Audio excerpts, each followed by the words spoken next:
In May of 2008, when Tarl and I took over Plexus, it was a very small company.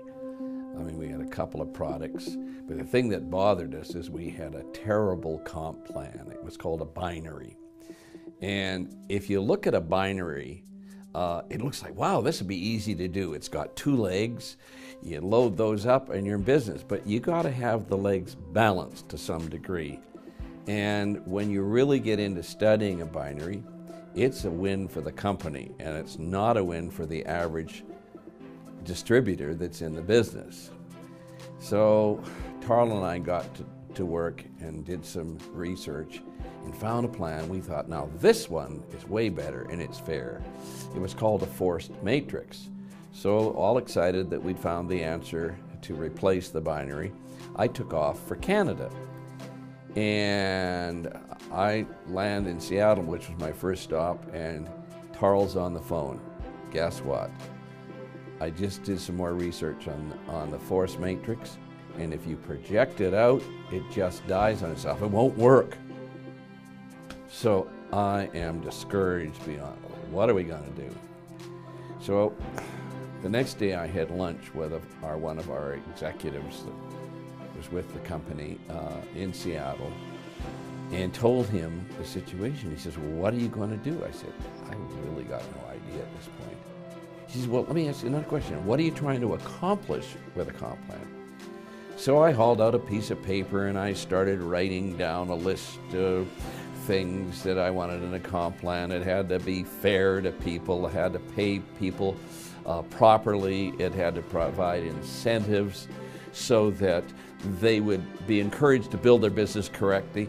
But mainly we want to make sure that it was all balanced. We wanted people at the top making money, but people all the way down in the organization making money. Otherwise, it wasn't being fair. See, comp plans are traditionally unbalanced. They pay the big dogs, as we like to refer to them, a huge amount of money, the company a huge amount of money, and then all the people that are doing all the work in the trenches, they don't get anything, or hardly anything, and they get discouraged and they quit. Anyway, I'm sitting there having lunch with this fellow, and all of a sudden I said, I've got it. And he said, what have you got? He said, I said, I've got the comp plan. He said, yeah. Yeah, it was like it was downloaded to me. He said, what are you talking about? I said, it looks like it was a gift from up high. And he says, well, tell me about it. I said, no, I don't have to. And I was so confident I had the plan, I hopped in my car and started heading back to Victoria. Stopped off to see a few friends and then arrived home. And I didn't even touch it that day that I got home. I waited till the next morning, sat down and wrote the whole thing out.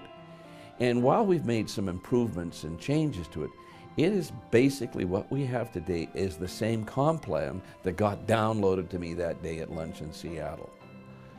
What I didn't realize about the comp plan at the time was that it really was defining the philosophy of Plexus and its culture.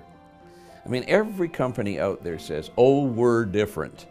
And then, 3-4 months down the road, you find out they aren't different. They're just like every other company out there.